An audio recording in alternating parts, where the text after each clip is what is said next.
teman-temannya yang belum bergabung, silakan disuruh bergabung ya, Dek ya.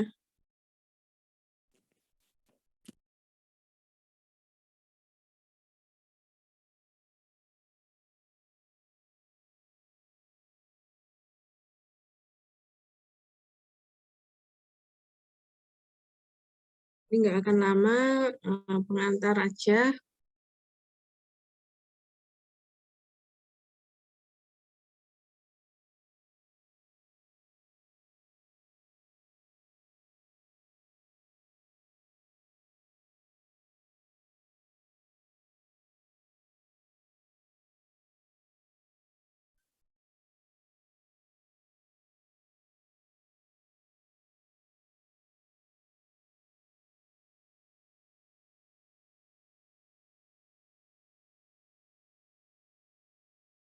Oke, jadi langsung aja. Kita ini sudah masuk ke blok terakhir di semester 3 ya, Dek ya. Dan blok terakhir ini adalah blok hematologi. Nah, sebelum hematologi kalian blok apa aja? Muskulo, kemudian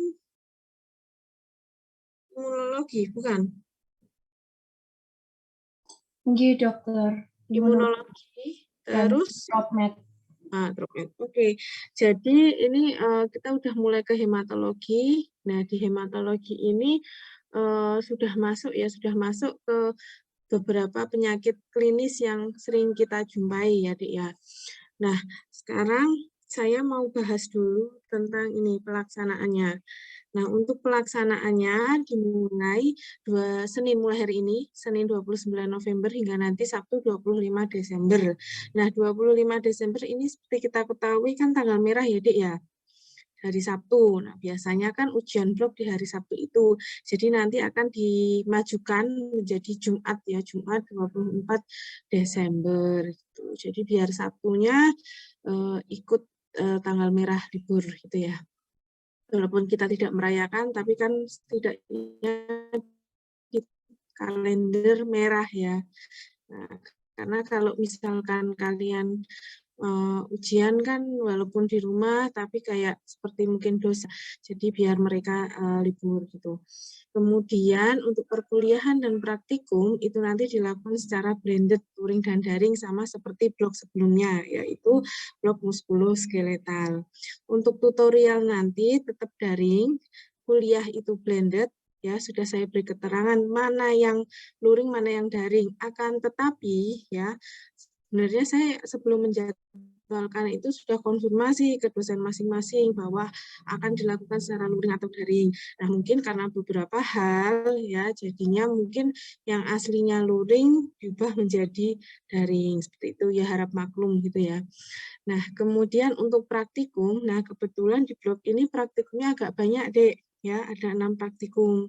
Sehingga saya memilih 3 praktikum secara online dan 3 praktikumnya nanti secara offline. Gitu.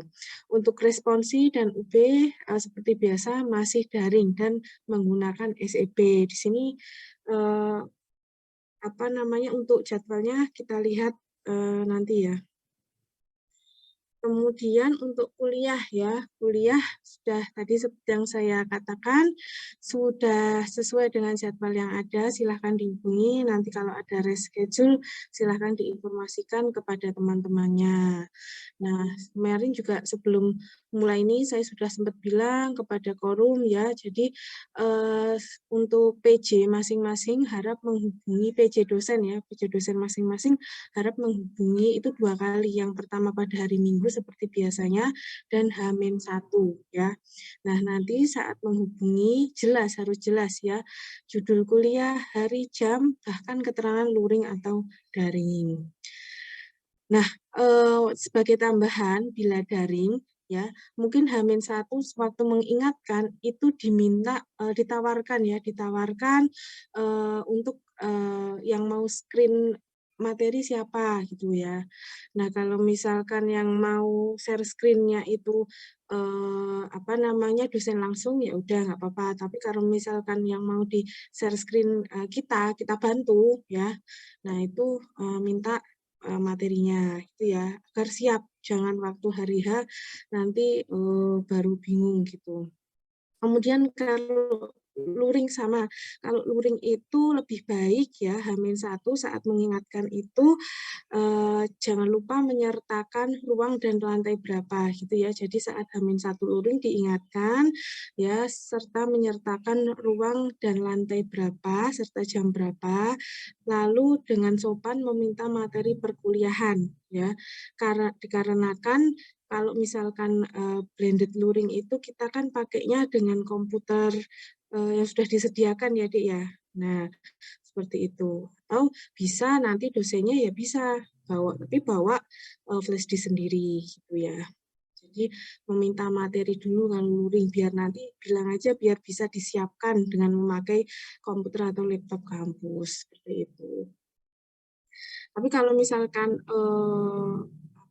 dosennya menolak memberikan materi sebelum perkuliahan ya udah nggak apa-apa, nggak usah dipaksa gitu ya. Kita kan sifatnya cuma menanyakan atau menawarkan dengan sopan gitu. Dan jangan lupa kalau misalkan sudah dapat materinya ya PJ masing-masing dosen tersebut kalau sudah pegang materi di-share aja di grup nggak apa-apa ya. Karena pada akhirnya ya sama aja nanti saya akan share di MySpada, cuman kan waktunya nunggu longgar saya ya, Dik ya. Jadi kalau misalkan hari ini kuliah PJ dosen sudah dapat materi, silahkan di-share. Ya nggak usah nunggu saya upload di MySpada, karena kalau nunggu saya upload bisa 2 hari lagi gitu. Padahal dia sudah ingin segera belajar ya, kan bisa gitu. Nah, kemudian waktu kuliah, nanti masing-masing PJ perkuliahan atau masing-masing PJ dosen tersebut jangan lupa menuliskan jurnal kuliah, baik itu kuliah secara luring maupun kuliah secara daring. Nah, saat perkuliahan secara luring ya, nanti PJ kuliah itu biasanya ngambil jurnal ya, jurnal dan absensi di mana di TU atau di Mbak Erlin. Jadi Dek, kalau kalian kan dari awal belum masuk kuliah secara full ya. Jadi kalau misalkan kuliah secara full itu nanti biasanya itu sebelum kuliah nanti di TU, di ruang TU itu Mbak Erlin sudah menyediakan map-map khusus ya yang isinya itu berupa absensi dan jurnal kuliah. Jadi sebelum kuliah nanti ada yang ngambil di TU gitu. Nah, ini sama diberlakukan dengan yang sistem perkuliahan luring sekarang ini. Kemudian jangan lupa jurnalnya nanti diisi dan dimintakan tanda tangan dosen. Seperti itu. Itu ya. Nah, nanti juga absensinya diisi ya. Yang masuk silakan absensi ditandatangani. Nah, nanti yang nggak masuk, yang nggak luring gimana? Yang nggak luring nanti biasanya absensinya disesuaikan gitu ya.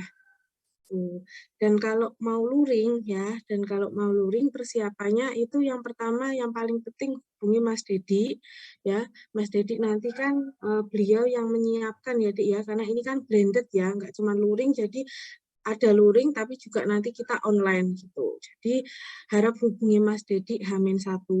Nah, kalau misalkan nggak jadi ya harus tetap menghubungi Mas Dedi gitu ya. Jadi misalnya hari Kamis terjadwal kuliahnya Dokter Iin ya, seperti kemarin luring.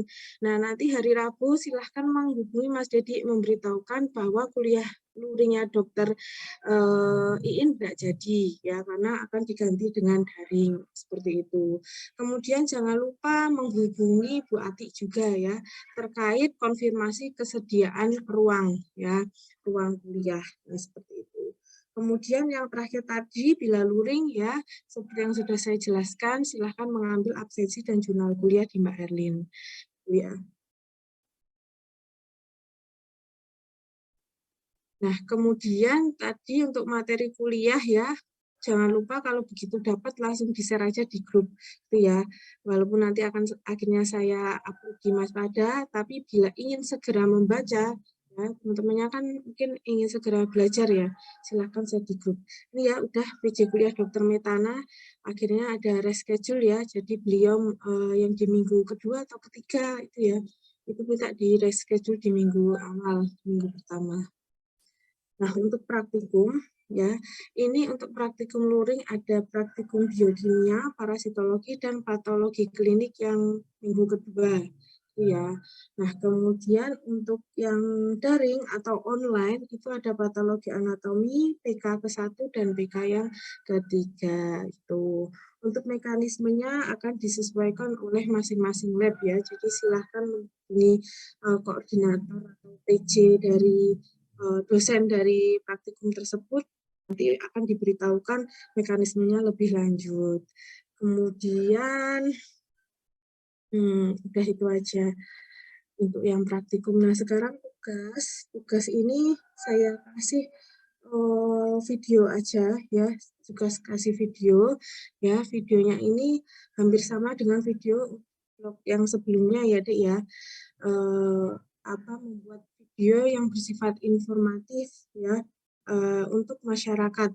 Jadi kan video itu biasanya ada dua, video pembelajaran dan video yang dia itu kayak dan edukasi kepada masyarakat ya. Bedanya apa? Bedanya itu adalah biasanya kalau misalkan video yang edukasi pada masyarakat, sifatnya dia itu bahasanya itu lebih umum dan tidak terlalu membahas yang terlalu dalam gitu ya, Dek ya. Nah, kayak patofisiologinya itu mungkin bisa dijelaskan singkat aja atau tidak usah secara mendalam seperti itu. Kemudian bahasa-bahasanya juga mungkin dipermudah ya, bukan bahasa medis. Kalau yang video pembelajaran, nah itu patofisiologi, patogenesis, nah itu dijelaskan lebih lengkap, kemudian obat-obatnya apa aja gitu. Jadi kalau yang video edukasi itu adalah video yang bisa diterima atau dicerna dengan masyarakat yang luas. Nah, bahasa dan penyampaiannya itu mudah diterima oleh masyarakat. Untuk durasinya nggak usah lama-lama ya, Dek, 5 menit aja cukup, dan ini itu dibagi menjadi beberapa kelompok. Satu kelompok antara 3 sampai 4 orang. Kemudian dibuat semenarik mungkin ya, agar masyarakat itu tertarik dengan video edukasi yang kalian buat gitu. Kemudian jangan lupa waktu membuat video itu menampilkan wajah dan suara semua anggota ya. Hal ini untuk penilaian ya, Dek ya, biar kita tahu anak mana saja yang penyampaiannya bagus atau mungkin yang penyampaiannya hanya baca gitu ya. Kemudian di sini tugasnya itu dikumpulkan maksimal ya, maksimal itu hari Kamis tanggal 23 Desember jam 12 siang. Dikumpulkan di mana? Dikumpulkan ke saya saja ya. Jangan langsung ke penilai, ke saya ya, ke saya. Dijadikan satu ya. Jadi kan satu dosen itu menilai 3 kelompok. Nah, masing-masing dosen itu dijadikan jadi satu ya. Jadi ada 3 tugas yang dijadikan satu ya, dimasukkan ke Drive dan dikirimkan ke saya linknya gitu. Karena ini Dek, kita kan ini blok terakhir ya, Dek ya. Ini blok terakhir, jadi di akhir itu memang kita agak lari ya, Dek ya, biar cepat gitu ya. Karena kan kita dikejar deadline nilai dan deadline remedi. Nah, seperti itu. Jadi di sini saya buat yang kira-kira kalian tidak terlalu susah dan penilai pun juga dalam waktu menilainya itu tidak terlalu lama gitu. Nah, kemudian komponen nilai tugas ya. Komponen nilai tugas itu ada keoriginalan dan kreativitasnya, materi videonya, ya, kemudian kejelasan dalam penyampaian materi dan kualitas videonya itu seperti apa gitu. Ada yang kalau yang serius ya videonya bagus kualitasnya, tapi kalau yang nggak niat ya kelihatan lah, Dek, kualitasnya itu. Nah, untuk responsi dan UB ya, untuk responsinya akan dilakukan pada hari Rabu 22 Desember jam 8 secara daring ya. Untuk Selasa, awalnya saya mau Selasa, tapi Selasa 21 Desember itu sepertinya kalian OSCE ya, Dek, Skillab OSCE. Jadi saya buat untuk Rabu 22 Desember. Kemudian D-nya tadi yang seperti saya katakan hari Jumat ya, Jumat 24 Desember. Nah, untuk jamnya itu masih kita nanti akan saya tanyakan lagi. Kalau misalkan pagi kalian MKDU-nya sudah nggak ada ya, sudah selesai dan jadwal kosong, berarti Jumat pagi. Tapi kalau masih tetap ada MKDU, maka akan saya lakukan ujiannya itu Jumat siang. Nanti menunggu informasi selanjutnya saja. Nah, ini bobot penilaiannya ya, ada tugas 5%, tutorial 15%, praktikum 30%, dan ujian blok ini seperti biasa paling banyak 50%. Nah, di sini untuk sumber pembelajarannya itu yang pertama dari textbook. Textbook itu itu nanti jadwalnya, coba kalian buka jadwal-jadwalnya ya. Jadwalnya itu yang paling banyak itu nanti kuliahnya interna, anak, ya, dan PK, patologi klinis. Nah, kalau untuk interna sendiri atau penyakit dalam, wajib yang dipunyai mahasiswa kedokteran itu adalah IPD ya, ilmu penyakit dalam FKUI yang ada 3 atau 2 jilid itu. Nah, itu di sana silahkan bagi yang belum punya wajib punya, ya, yang belum punya wajib punya. Kalau mau pinjam bisa, tapi jangan kakak kelas, karena apa? Kakak kelas itu juga butuh sampai koas, gitu ya. Kalau mau pinjam bisa, tapi mungkin pinjam yang sudah lulus gitu ya, atau yang sudah ujian kompetensi gitu. Kalau mau beli juga silahkan. Nah, di sana nanti ada beberapa materi ya, salah satunya materi tentang hematologi. Tuh. Kemudian kalau untuk ilmu kesehatan anak, ya silahkan beli ilmu yang wajib dipunya untuk mahasiswa kedokteran sama ilmu kesehatan anak keluaran FKUI. Itu juga ada 2 atau 3 jilid gitu. Ya, itu yang wajib punya. Kemudian untuk yang lainnya, untuk buku materi yang lainnya nanti silahkan tanya ke masing-masing dosen ya Dek ya. Dokter misalnya ilmu penyakit interna, ilmu penyakit dalam, ada Dokter Iin, Dokter Suryo, mungkin tanya saja buku apa yang bisa dibaca untuk mahasiswa kedokteran gitu ya. Gitu. Beliau juga pasti nggak menyarankan buku-buku yang tingkat tinggi untuk residen atau yang ngambil sekolah spesialis ya. Beliau pasti memberikan buku-buku yang memang digunakan untuk kompetensinya orang yang sekolah dokter umum, bukan orang yang sekolah dokter spesialis seperti itu. Kemudian sama nanti kalau misalkan ada spesialis anak, tanya aja mungkin buku apa yang sesuai untuk blok hematologi gitu ya Dek ya. Blok hematologi untuk anak itu bukunya apa gitu.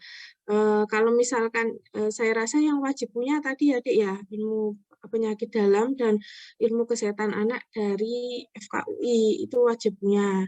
Nah, untuk buku-buku lain mungkin bisa diambil dari e-book ya Dek ya, nggak harus punya, nggak harus beli ya, tapi silahkan buka di e-book gitu.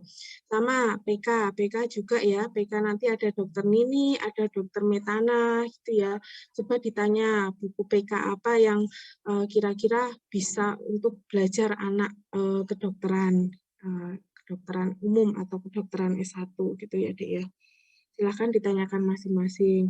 Kemudian selanjutnya ada sumber pembelajaran dari materi kuliah ya. Materi kuliah.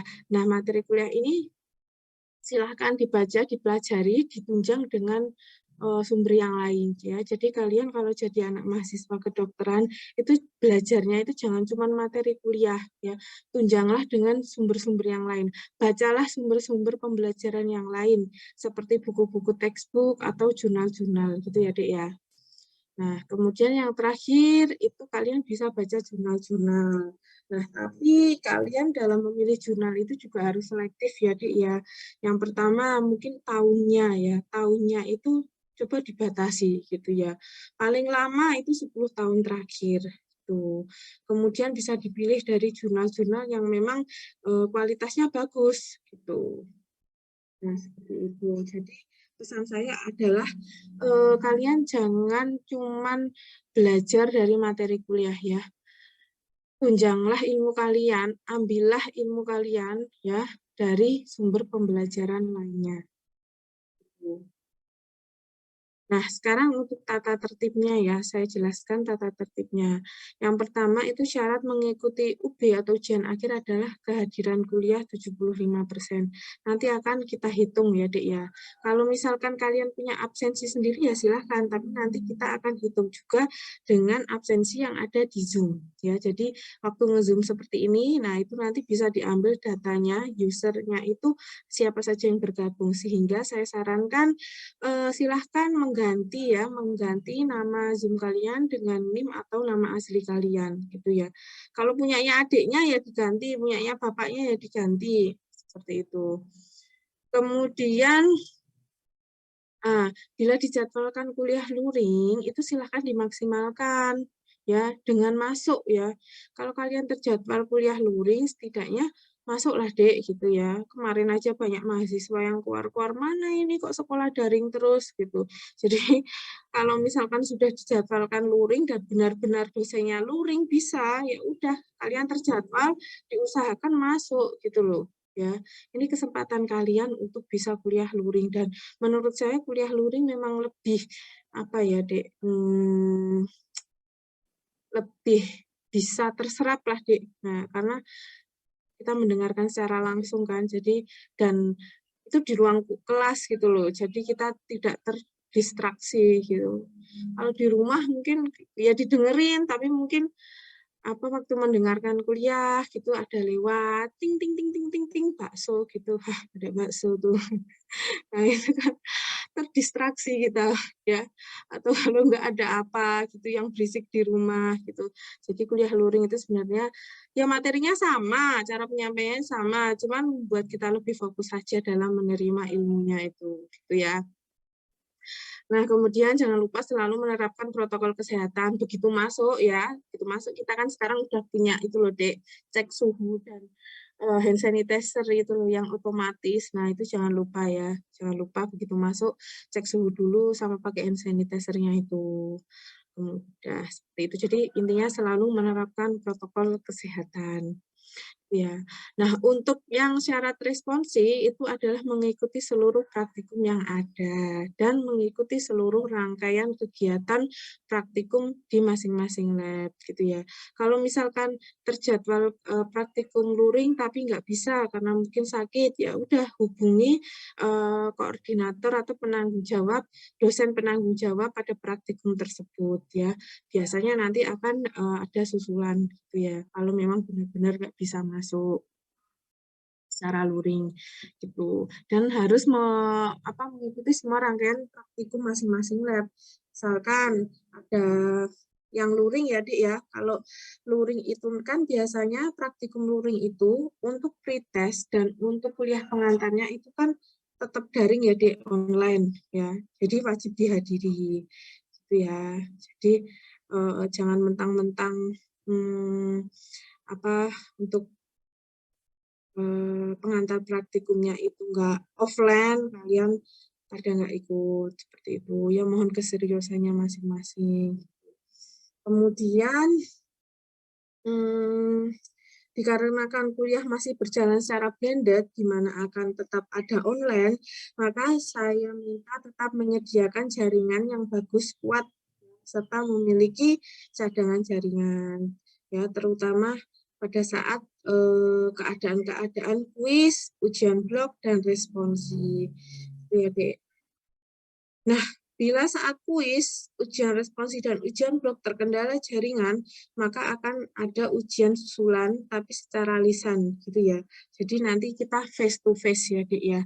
Ya, jadi kalau kalian nggak mau, ya udah berusaha secara maksimal biar jaringan kalian kuat. Kalau mati lampu gimana dok? Ya terserah. Pokoknya kalian berusaha semaksimal mungkin. Kalaupun sudah berusaha maksimal tetap nggak bisa atau terkendala jaringan, ya udah nanti kita akan lakukan ujian tersebut secara face to face, secara lisan, gitu ya. Itu udah kesepakatan awal ya. Bila terjadi gangguan jaringan dan pada akhirnya memang tidak bisa, akan saya lakukan ujian secara lisan. Tuh. Kemudian jangan lupa menyiapkan laptop yang bisa digunakan untuk SEB itu ya. Jadi jauh-jauh hari silahkan menyediakan laptop yang bisa untuk SEB karena ini masih 1 bulan ya. Jadi mulai sekarang tolong dipersiapkan komputernya atau laptopnya bisa SEB.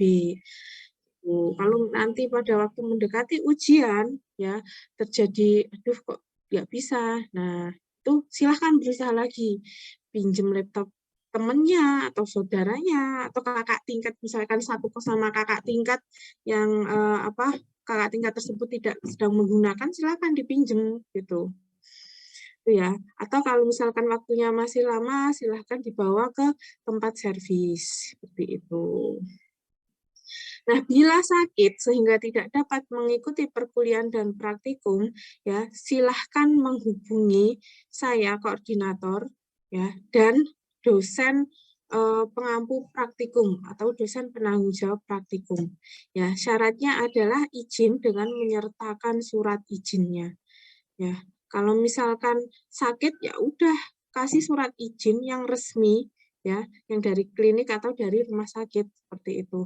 Ya biasalah kalau kalian sekolah dulu SMA, SMP kan harus ada surat izinnya ya, Dek ya.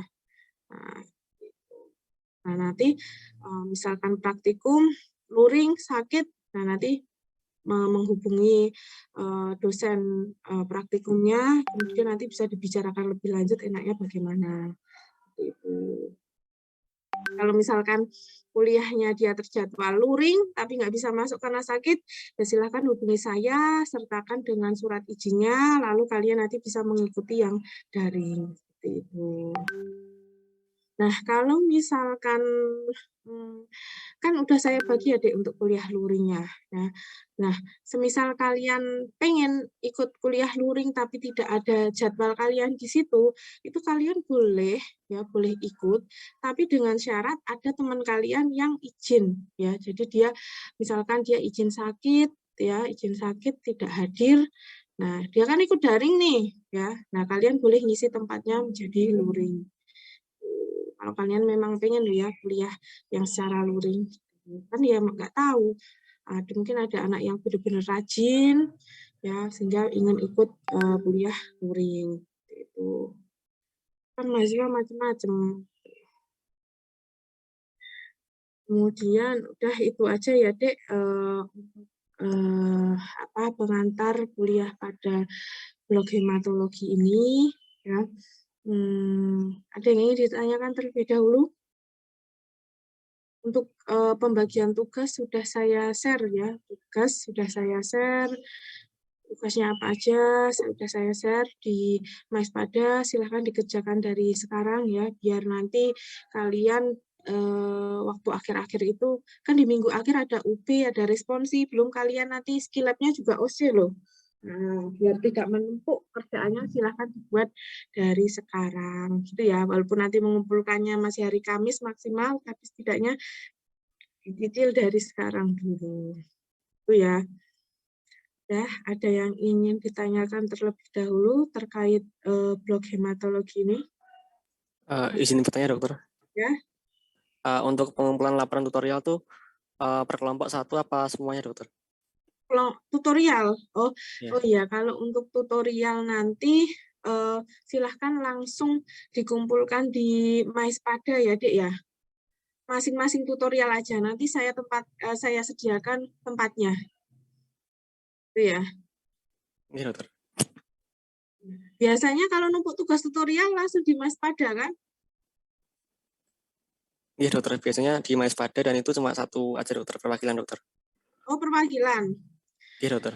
Oh, ini semuanya aja ya Dek ya, semuanya. Yang masukin berarti cuma 1 orang? Iya dokter. Gitu.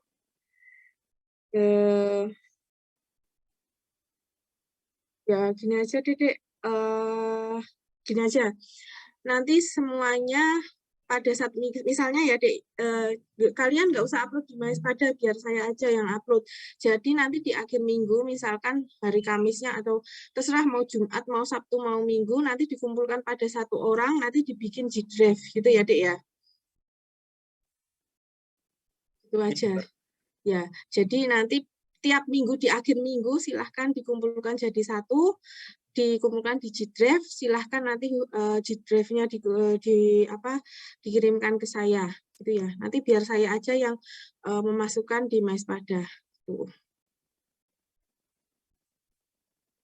Ya. Ya, ada yang ingin ditanyakan lagi?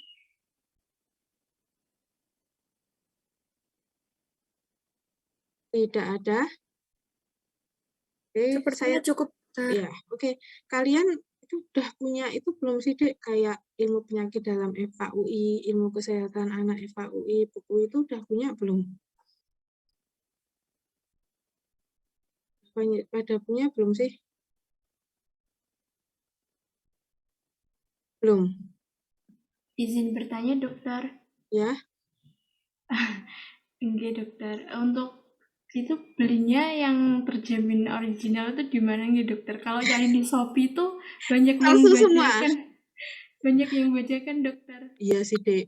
Kalau saya pengalaman juga beli yang palsu, itu gampang robek itu loh.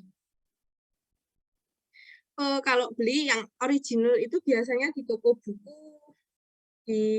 Kalau saya dulu mau beli yang original itu di Togamas, Dek. Nah, nggak tahu di tempat kalian ada nggak? Togamas, tahu kan Togamas? Nah, itu original dan harganya agak miring, soalnya ada diskonnya. Ya walaupun agak miring ya tetap mahal, Dek. Tapi nggak apa-apa, itu kepake kok. Tapi kalau misalkan low budget, belinya yang palsu, ya nggak apa-apa sih. Ya nggak apa-apa, ya gimana? Orang punyanya ya itu, tapi nanti ya resikonya itu gampang robek-robek gitu. Kenapa saya bilang itu harus punya? Karena nanti untuk blog-blog selanjutnya itu tuh berguna banget, Dek. Kalau kemarin kan kalian yang premet patologi, imunologi, sama muskuloskeletal itu kan nggak ada, belum belajar tentang interna ya, Dek ya, ilmu penyakit dalam ya. Kemudian yang ada ilmu penyakit anak, ilmu kesehatan anak juga belum. Nah, nanti di blog-blog selanjutnya, nanti kalau misalkan ada materi-materi yang berhubungan dengan internal, apalagi ilmu penyakit dalam itu yang paling banyak ya, yang paling banyak ditemukan. Nah, itu kalian belajar dari situ aja, udah cukup sih. Kalau misalkan mau nambah-nambah lagi ya silahkan.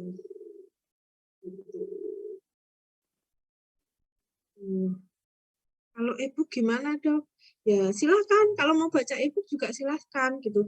Tapi kalau saya untuk buku-buku yang tadi itu setidaknya kita harus punya lah jadi mahasiswa kedokteran gitu.